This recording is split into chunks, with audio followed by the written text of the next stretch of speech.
স্বর্ণমৃগ।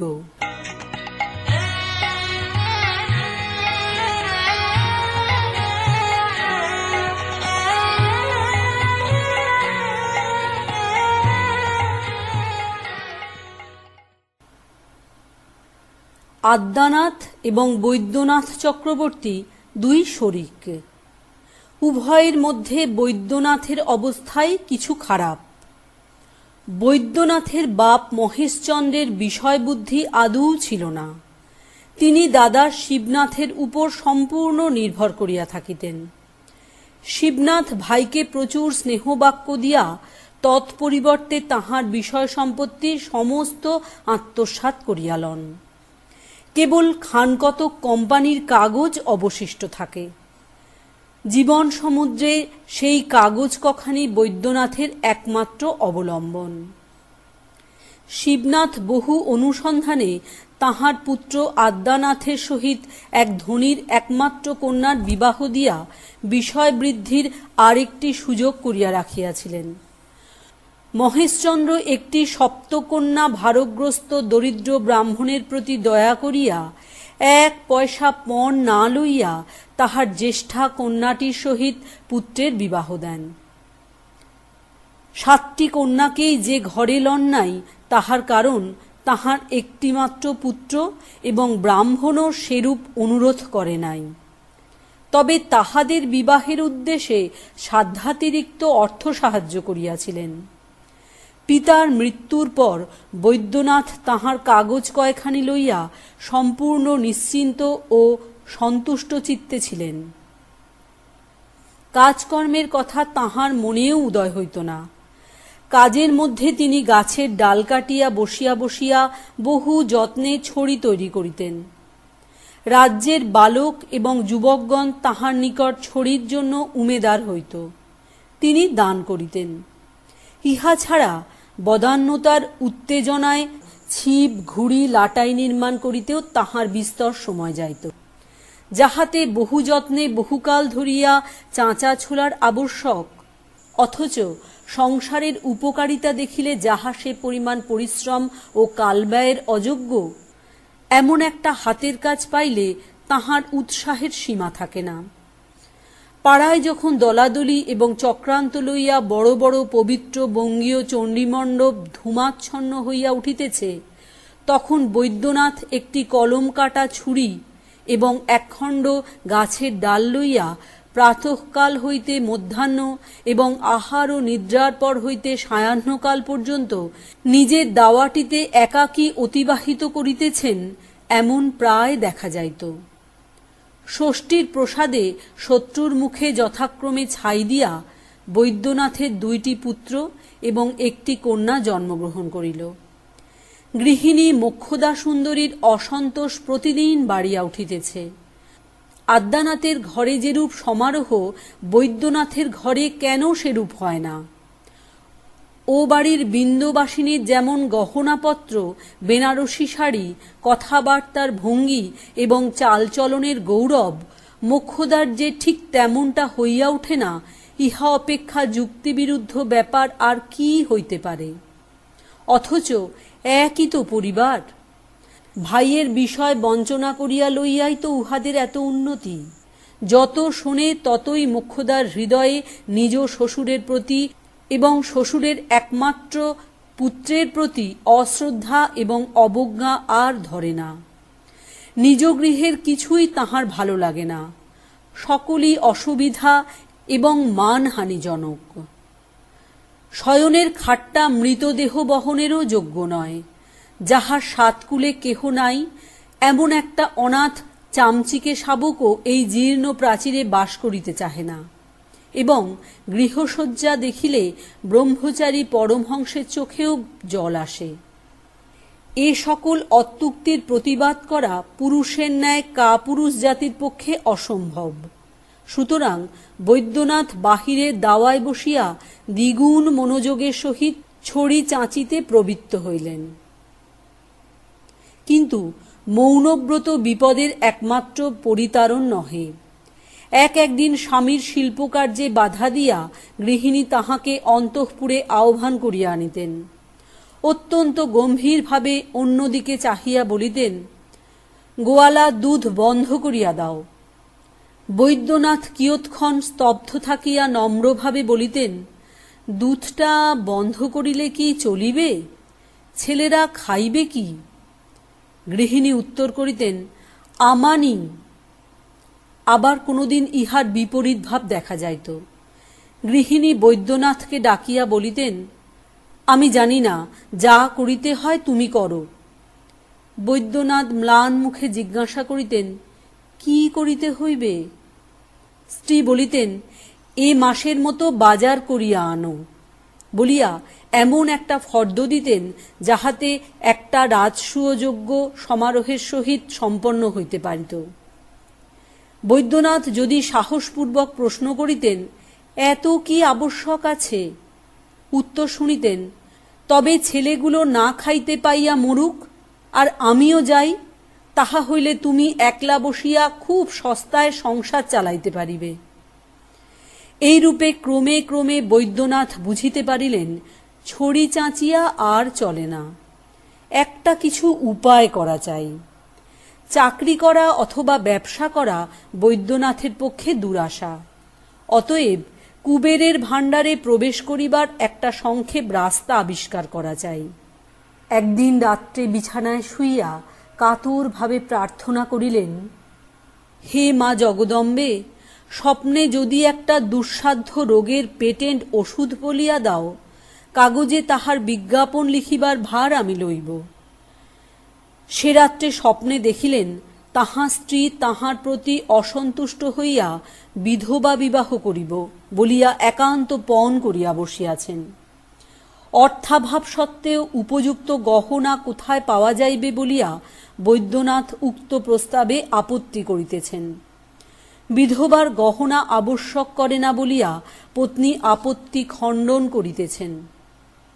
তাহার কি একটা চূড়ান্ত জবাব আছে বলিয়া তাহার মনে হইতেছে, অথচ কিছুতেই মাথায় আসিতেছে না। এমন সময় নিদ্রাভঙ্গ হইয়া দেখিলেন সকাল হইয়াছে, এবং কেন যে তাহার স্ত্রীর বিধবা বিবাহ হইতে পারে না তাহার সদুত্তর তৎক্ষণাৎ মনে পড়িয়া গেল, এবং সেজন্য বোধ করি কিঞ্চিৎ দুঃখিত হইলেন। পরদিন প্রাতঃকৃত্য সমাপন করিয়া একাকী বসিয়া ঘুড়ির লখ তৈরি করিতেছেন, এমন সময় এক সন্ন্যাসী জয়ধ্বনি উচ্চারণ করিয়া দ্বারে আগত হইল। সেই মুহূর্তেই বিদ্যুতের মতো বৈদ্যনাথ ভাবী ঐশ্বর্যের উজ্জ্বল মূর্তি দেখিতে পাইলেন। সন্ন্যাসীকে প্রচুর পরিমাণে আদর, অভ্যর্থনা ও আহার্য যোগাইলেন। অনেক সাধ্য সাধনার পর জানিতে পারিলেন সন্ন্যাসী সোনা তৈরি করিতে পারে, এবং সে বিদ্যা তাহাকে দান করিতেও সে অসম্মত হইল না। গৃহিণীও নাচিয়া উঠিলেন। যকৃতের বিকার উপস্থিত হইলে লোকে যেমন সমস্ত হলুদ বর্ণ দেখে, তিনি সেইরূপ পৃথিবীময় সোনা দেখিতে লাগিলেন।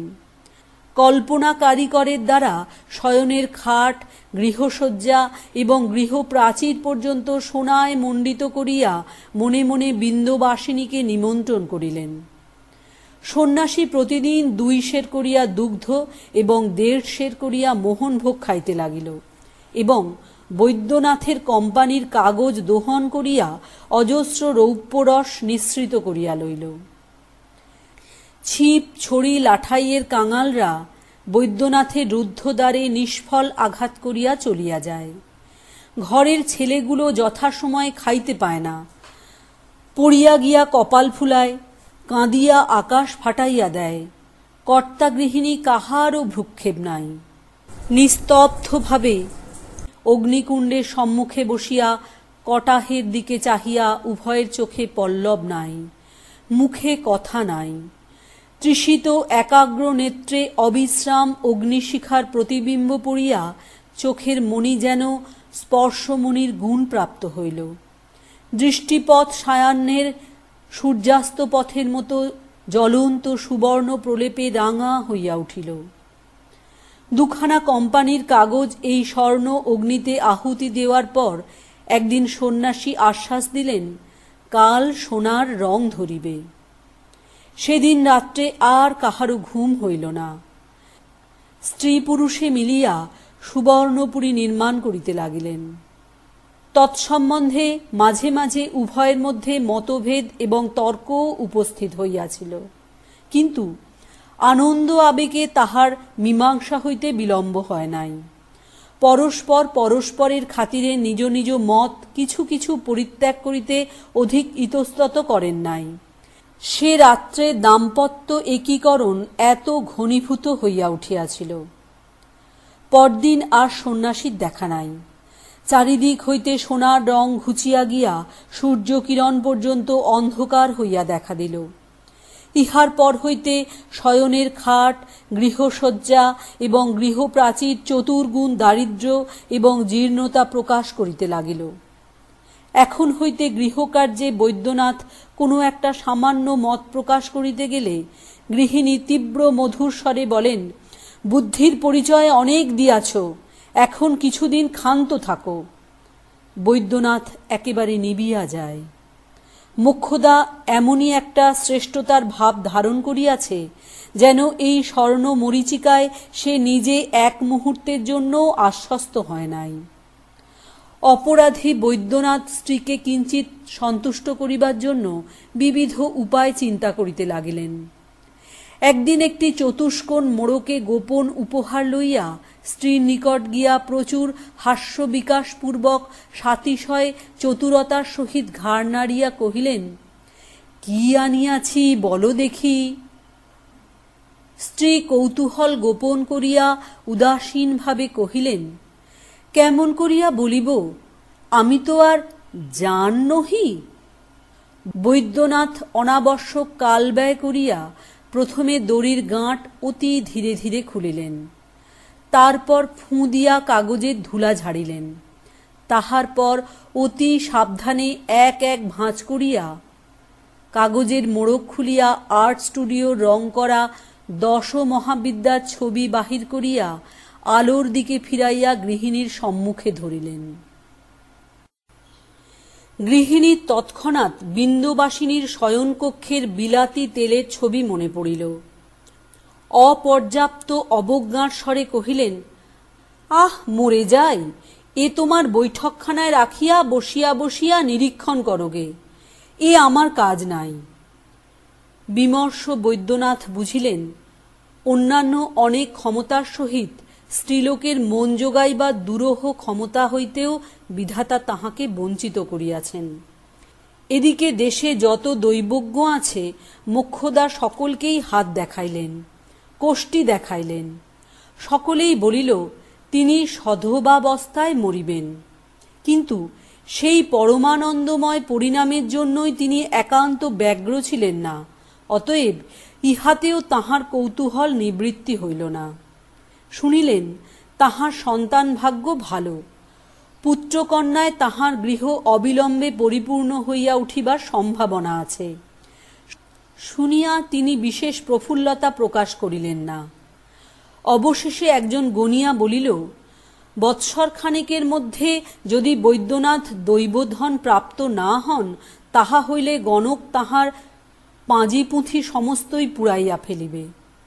গণকের এইরূপ নিদারুণ পণ শুনিয়া মোক্ষদার মনে আর তিলমাত্র অবিশ্বাসের কারণ রহিল না। গণৎকার তো প্রচুর পারিতোষিক লইয়া বিদায় হইয়াছেন, কিন্তু বৈদ্যনাথের জীবন দুর্বহ হইয়া উঠিল। ধন উপার্জনের কতকগুলি সাধারণ প্রচলিত পথ আছে, যেমন চাষ, চাকরি, ব্যবসা, চুরি এবং প্রতারণা, কিন্তু দৈবধন উপার্জনের সেরূপ কোনো নির্দিষ্ট উপায় নাই। এই জন্য মোক্ষদা বৈদ্যনাথকে যতই উৎসাহ দেন এবং ভর্ৎসনা করেন, বৈদ্যনাথ ততই কোনো দিকে রাস্তা দেখিতে পান না। কোনখানে খুঁড়িতে আরম্ভ করিবেন, কোন পুকুরে ডুবুরি নামাইবেন, বাড়ির কোন প্রাচীরটা ভাঙিতে হইবে, ভাবিয়া কিছুই স্থির করিতে পারেন না। মোক্ষদা নিতান্ত বিরক্ত হইয়া স্বামীকে জানাইলেন যে পুরুষ মানুষের মাথায় যে মস্তিষ্কের পরিবর্তে এতটা গোময় থাকিতে পারে, তাহা তাহার পূর্বে ধারণা ছিল না। বলিলেন, একটু নড়িয়া চড়িয়া দেখো। হাঁ করিয়া বসিয়া থাকিলে কি আকাশ হইতে টাকা বৃষ্টি হইবে? কথাটা সঙ্গত বটে এবং বৈদ্যনাথের একান্ত ইচ্ছাও তাই। কিন্তু কোন দিকে নড়িবেন, কিসের উপর চড়িবেন, তাহা যে কেহ বলিয়া দেয় না। অতএব দাওয়ায় বসিয়া বৈদ্যনাথ আবার ছড়ি চাঁচিতে লাগিলেন। এদিকে আশ্বিন মাসে দুর্গোৎসব নিকটবর্তী হইল। চতুর্থীর দিন হইতেই ঘাটে নৌকা আসিয়া লাগিতে লাগিল। প্রবাসীরা দেশে ফিরিয়া আসিতেছে। ঝুড়িতে মানকচু, কুমড়া, শুষ্ক নারিকেল, টিনের বাক্সের মধ্যে ছেলেদের জন্য জুতা, ছাতা, কাপড় এবং প্রেয়সীর জন্য এসেন্স, সাবান, নূতন গল্পের বহি এবং সুবাসিত নারিকেল তেল। মেঘমুক্ত আকাশে শরতে সূর্যকিরণ উৎসবের হাস্যের মতো ব্যাপ্ত হইয়া পড়িয়াছে। পক্কপ্রায় ধান্যক্ষেত্র থরথর করিয়া কাঁপিতেছে। বর্ষা ধৌত সতেজ তরুপল্লব নব শীতবায়ুতে শিরশির করিয়া উঠিতেছে এবং তসরের চায়নাকোট পরিয়া কাঁধে একটি পাকানো চাদর ঝুলাইয়া ছাতি মাথায় প্রত্যাগত পথিকেরা মাঠের পথ দিয়া ঘরের মুখে চলিয়াছে। বৈদ্যনাথ বসিয়া বসিয়া তাই দেখেন এবং তাহার হৃদয় হইতে দীর্ঘ নিঃশ্বাস উচ্ছ্বসিত হইয়া উঠে। নিজের নিরানন্দ গৃহের সহিত বাংলাদেশের সহস্র গৃহের মিলনোৎসবের তুলনা করেন এবং মনে মনে বলেন, বিধাতা কেন আমাকে এমন অকর্মণ্য করিয়া সৃজন করিয়াছেন। ছেলেরা ভোরে উঠিয়াই প্রতিমা নির্মাণ দেখিবার জন্য আদ্যানাথের বাড়ির প্রাঙ্গণে গিয়া হাজির হইয়াছিল। খাবার বেলা হইলে দাসী তাহাদিগকে বলপূর্বক গ্রেফতার করিয়া লইয়া আসিল। তখন বৈদ্যনাথ বসিয়া বসিয়া এই বিশ্বব্যাপী উৎসবের মধ্যে নিজের জীবনে নিষ্ফলতা স্মরণ করিতেছিলেন। দাসীর হাত হইতে ছেলে দুটিকে উদ্ধার করিয়া কোলের কাছে ঘনিষ্ঠভাবে টানিয়া বড়টিকে জিজ্ঞাসা করিলেন, হ্যাঁ রে অবু, এবার পুজোর সময় কি চাস বল দেখি।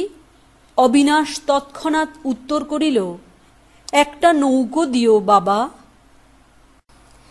ছোটটিও মনে করিল বড় ভাইয়ের চেয়ে কোনো বিষয়ে ন্যূন হওয়া কিছু নয়। কহিল, আমাকেও একটা নৌকো দিও বাবা। বাপের উপযুক্ত ছেলে, একটা অকর্মণ্য কারুকার্য পাইলে আর কিছু চাহে না। বাপ বলিলেন, আচ্ছা। এদিকে যথাকালে পূজার ছুটিতে কাশী হইতে মোক্ষদার এক খুড়া বাড়ি ফিরিয়া আসিল। তিনি ব্যবসায়ে উকিল। মোক্ষদা কিছুদিন ঘন ঘন তাহার বাড়ি যাতায়াত করিলেন। অবশেষে একদিন স্বামীকে আসিয়া বলিলেন, ওগো, তোমাকে কাশী যাইতে হইতেছে। বৈদ্যনাথ সহসা মনে করিলেন বুঝি তাহার মৃত্যুকাল উপস্থিত। গণক কোষ্ঠী হইতে আবিষ্কার করিয়াছে। সহধর্মিণী সেই সন্ধান পাইয়া তাহার সদ্গতি করিবার যুক্তি করিতেছেন। পরে শুনিলেন এইরূপ জনশ্রুতি যে কাশীতে একটি বাড়ি আছে, সেখানে গুপ্তধন মিলিবার কথা। সেই বাড়ি কিনিয়া তাহার ধন উদ্ধার করিয়া আনিতে হইবে। বৈদ্যনাথ বলিলেন, কি সর্বনাশ, আমি কাশী যাইতে পারিব না। বৈদ্যনাথ কখনো ঘর ছাড়িয়া কোথাও যান নাই। গৃহস্থকে কি করিয়া ঘর ছাড়া করিতে হয় প্রাচীন শাস্ত্রকারগণ লিখিতেছেন। স্ত্রীলোকের সে সম্বন্ধে অশিক্ষিত পটুত্ব আছে। মোক্ষদা মুখের কথায় ঘরের মধ্যে যেন লঙ্কার ধোঁয়া দিতে পারিতেন, কিন্তু তাহাতে হতভাগ্য বৈদ্যনাথ কেবল চোখের জলে ভাসিয়া যাইত, কাশী যাইবার নাম করিত না। দিন 2-3 গেল। বৈদ্যনাথ বসিয়া বসিয়া কতকগুলা কাষ্ঠখণ্ড কাটিয়া কুঁদিয়া জোড়া দিয়া 2খানি খেলনার নৌকা তৈরি করিলেন। তাহাতে মাস্তুল বসাইলেন, কাপড় কাটিয়া পাল আঁটিয়া দিলেন, লাল শালুর নিশান উড়াইলেন, হাল ও দাঁড় বসাইয়া দিলেন। একটি পুতুল কর্ণধার এবং আরোহীও ছাড়িলেন না। তাহাতে বহু যত্ন এবং আশ্চর্য নিপুণতা প্রকাশ করিলেন। সে নৌকা দেখিয়া অসহ্য চিত্তচাঞ্চল্য না জন্মে এমন সংযতচিত্ত বালক সম্প্রতি পাওয়া দুর্লভ। অতএব বৈদ্যনাথ সপ্তমীর পূর্বরাত্রে যখন নৌকা দুটি লইয়া ছেলেদের হাতে দিলেন, তাহারা আনন্দে নাচিয়া উঠিল। একে তো নৌকার খোলটাই যথেষ্ট, তাহাতে আবার হাল আছে, দাঁড় আছে, মাস্তুল আছে, পাল আছে, আবার যথাস্থানে মাঝি বসিয়া, ইহাই তাহাদের সমাধিক বিস্ময়ের কারণ হইল। ছেলেদের আনন্দ কলরবে আকৃষ্ট হইয়া মোক্ষদা আসিয়া দরিদ্র পিতার পূজার উপহার দেখিলেন। দেখিয়া রাগিয়া কাঁদিয়া কপালে করাঘাত করিয়া খেলেনা দুটো কাড়িয়া জানলার বাহিরে ছুঁড়িয়া ফেলিয়া দিলেন। সোনার হার গেল, সাটিনের জামা গেল, জরির টুপি গেল, শেষে কিনা হতভাগ্য মনুষ্য দুইখানা খেলেনা দিয়া নিজের ছেলেকে প্রতারণা করিতে আসিয়াছে, তাও আবার 2 পয়সা ব্যয় নাই, নিজের হাতে নির্মাণ। ছোট ছেলে তো ঊর্ধ্বশ্বাসে কাঁদিতে লাগিল। বোকা ছেলে বলিয়া তাহাকে মোক্ষদা ঠাস করিয়া চড়াইয়া দিলেন। বড় ছেলেটি বাপের মুখের দিকে চাহিয়া নিজের দুঃখ ভুলিয়া গেল। উল্লাসের ভানমাত্র করিয়া কহিল, বাবা, আমি কাল ভোরে গিয়ে কুড়িয়ে নিয়ে আসব। বৈদ্যনাথ তাহার পরদিন কাশী যাইতে সম্মত হইলেন। কিন্তু টাকা কোথায়? তাহার স্ত্রীর গহনা বিক্রয় করিয়া টাকা সংগ্রহ করিলেন। বৈদ্যনাথের পিতামহীর আমলের গহনা, এমন খাঁটি সোনা এবং ভারী গহনা আজকালকার দিনে পাওয়াই যায় না। বৈদ্যনাথের মনে হইল তিনি মরিতে যাইতেছেন। ছেলেদের কোলে করিয়া চুম্বন করিয়া শাস্ত্র নেত্রে বাড়ি হইতে বাহির হইলেন। তখন মোক্ষদাও কাঁদিতে লাগিলেন। কাশীর বাড়িওয়ালা বৈদ্যনাথের খুড়শ্বশুরের মক্কেল। বোধ করি সেই কারণেই বাড়ি খুব চড়া দামেই বিক্রয় হইল। বৈদ্যনাথ একাকী বাড়ি দখল করিয়া বসিলেন। একেবারে নদীর উপরেই বাড়ি। ভিত্তি ধৌত করিয়া নদীর স্রোত প্রবাহিত হইতেছে। রাত্রে বৈদ্যনাথের গা ছমছম করিতে লাগিল। শূন্য গৃহে শিয়রের কাছে প্রদীপ জ্বালাইয়া চাদর মুড়ি দিয়া শয়ন করিলেন। কিন্তু কিছুতেই নিদ্রা হয় না। গভীর রাত্রে যখন সমস্ত কোলাহল থামিয়া গেল, তখন কোথা হইতে একটা ঝনঝন শব্দ শুনিয়া বৈদ্যনাথ চমকিয়া উঠিলেন। শব্দ মৃদু কিন্তু পরিষ্কার, যেন পাতালে বলিরাজের ভাণ্ডারে কোষাধ্যক্ষ বসিয়া বসিয়া টাকা গণনা করিতেছে। বৈদ্যনাথের মনে ভয় হইল, কৌতূহল হইল এবং সেই সঙ্গে দুর্জয় আশার সঞ্চার হইল। কম্পিত হস্তে প্রদীপ লইয়া ঘরে ঘরে ফিরিলেন। এ ঘরে গেলে মনে হয় শব্দ ও ঘর হইতে আসিতেছে, ও ঘরে গেলে মনে হয় এ ঘর হইতে আসিতেছে। বৈদ্যনাথ সমস্ত রাত্রি কেবলই এ ঘর ও ঘর করিলেন। দিনের বেলা সেই পাতাল ভেদী শব্দ অন্যান্য শব্দের সহিত মিশিয়া গেল, আর তাহাকে চিনা গেল না। রাত্রি 2-3 প্রহরের সময় যখন জগৎ নিদ্রিত হইল, তখন আবার সেই শব্দ জাগিয়া উঠিল। বৈদ্যনাথের চিত্ত নিতান্ত অস্থির হইল। শব্দ লক্ষ্য করিয়া কোন দিকে যাইবেন ভাবিয়া পাইলেন না। মরুভূমির মধ্যে জলের কল্লোল শোনা যাইতেছে, অথচ কোন দিক হইতে আসিতেছে নির্ণয় হইতেছে না। ভয় হইতেছে পাছে একবার ভুল পথ অবলম্বন করিলে গুপ্ত নির্ঝরিণী একেবারে আয়ত্তের অতীত হইয়া যায়। তৃষিত পথিক স্তব্ধভাবে দাঁড়াইয়া প্রাণপণে কান খাড়া করিয়া থাকে। এদিকে তৃষ্ণা উত্তরোত্তর প্রবল হইয়া উঠে। বৈদ্যনাথের সেই অবস্থা হইল। বহুদিন অনিশ্চিত অবস্থাতেই কাটিয়া গেল। কেবল অনিদ্রা এবং বৃথা আশ্বাসে তাহার সন্তোষ স্নিগ্ধ মুখে ব্যগ্রতার তীব্র ভাব রেখাঙ্কিত হইয়া উঠিল। কোটর নিবিষ্ট চকিত নেত্রে মধ্যাহ্নের মরু বালুকার মতো একটা জ্বালা প্রকাশ পাইল। অবশেষে একদিন দ্বীপ্রহরে সমস্ত দ্বার রুদ্ধ করিয়া ঘরের মেঝেময় শাবল ঠুকিয়া শব্দ করিতে লাগিলেন। একটি পার্শ্ববর্তী ছোট কুঠরির মেঝের মধ্য হইতে ফাঁপা আওয়াজ দিল। রাত্রি নিষুপ্ত হইলে পর বৈদ্যনাথ একাকী বসিয়া সেই মেঝে খনন করিতে লাগিলেন। যখন রাত্রি প্রভাত প্রায়, তখন ছিদ্র খনন সম্পূর্ণ হইল। বৈদ্যনাথ দেখিলেন নিচে একটা ঘরের মতো আছে, কিন্তু সেই রাত্রের অন্ধকারে তাহার মধ্যে নির্বিচারে পা নামাইয়া দিতে সাহস করিলেন না। গর্তের উপর বিছানা চাপা দিয়া শয়ন করিলেন, কিন্তু শব্দ এমনই পরিস্ফুট হইয়া উঠিল যে ভয়ে সেখান হইতে উঠিয়া আসিলেন। অথচ গৃহ অরক্ষিত রাখিয়া দ্বার ছাড়িয়া দূরে যাইতেও প্রবৃত্তি হইল না। লোভ এবং ভয় দুই দিক হইতে দুই হাত ধরিয়া টানিতে লাগিল। রাত কাটিয়া গেল। আজ দিনের বেলাও শব্দ শোনা যায়। ভৃত্যকে ঘরের মধ্যে ঢুকিতে না দিয়া বাহিরে আহারাদি করিলেন। আহারান্তে ঘরে ঢুকিয়া দ্বারে চাবি লাগাইয়া দিলেন। দুর্গা নাম উচ্চারণ করিয়া গহ্বর মুখ হইতে বিছানা সরাইয়া ফেলিলেন। জলের ছল ছল এবং ধাতু দ্রব্যের ঠং ঠং খুব পরিষ্কার শোনা গেল। ভয়ে ভয়ে গর্তের কাছে আস্তে আস্তে মুখ লইয়া গিয়া দেখিলেন অনতি উচ্চ কক্ষের মধ্যে জলের স্রোত প্রবাহিত হইতেছে। অন্ধকারে আর বিশেষ কিছু দেখিতে পাইলেন না। একটা বড় লাঠি নামাইয়া দেখিলেন জল 1 হাঁটুর অধিক নহে।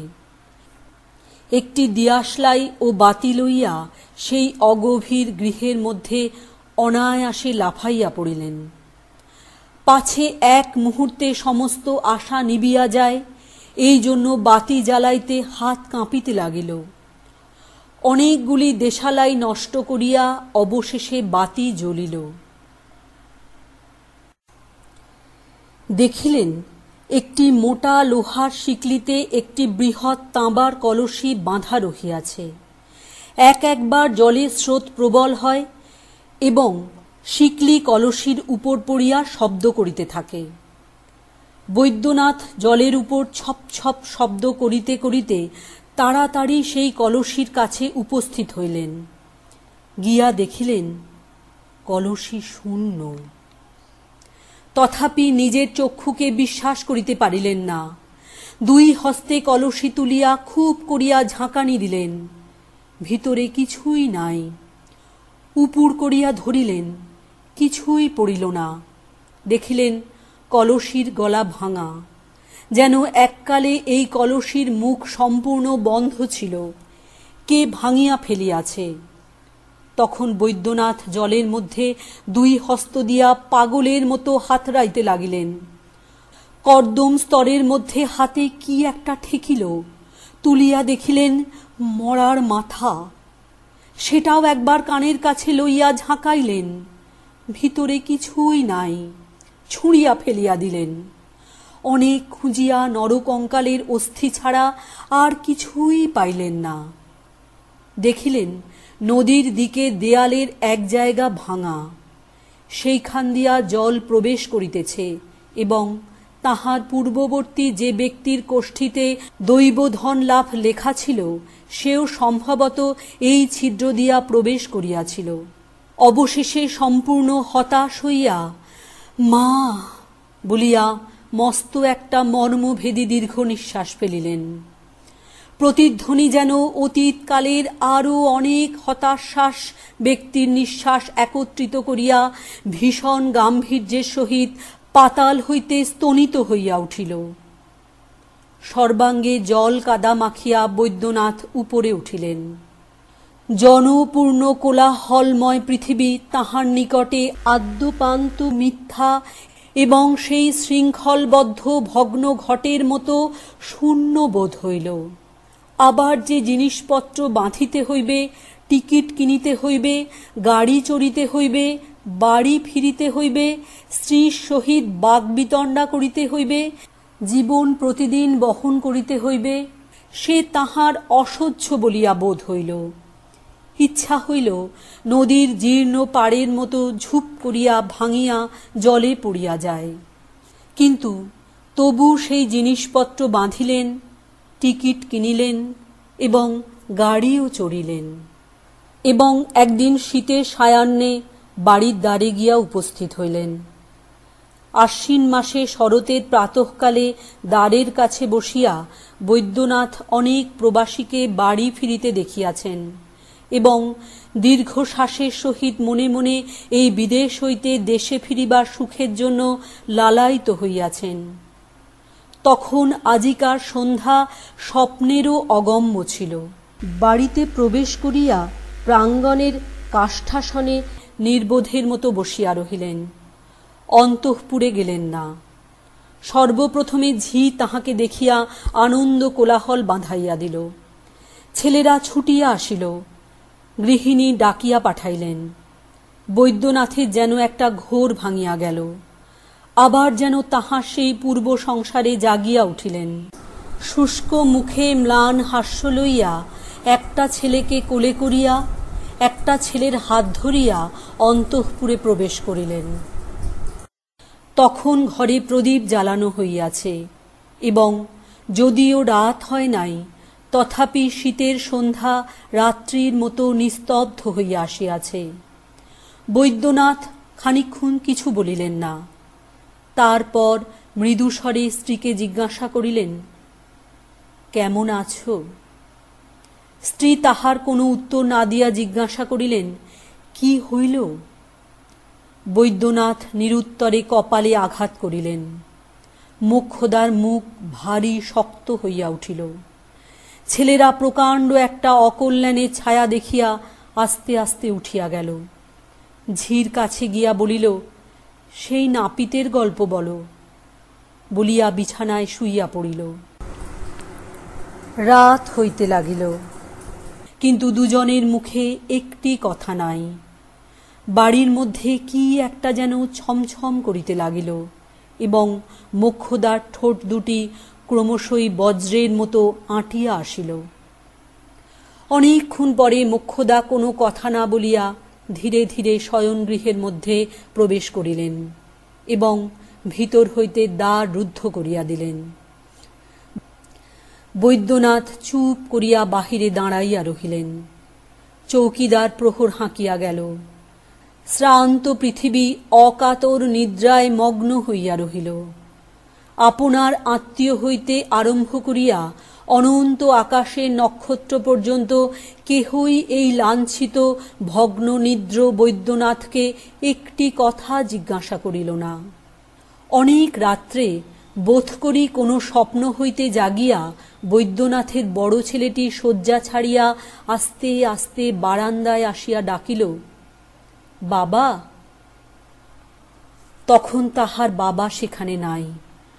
অপেক্ষাকৃত ঊর্ধ্বকণ্ঠে রুদ্ধ দ্বারের বাহির হইতে ডাকিল, বাবা, কিন্তু কোনো উত্তর পাইল না।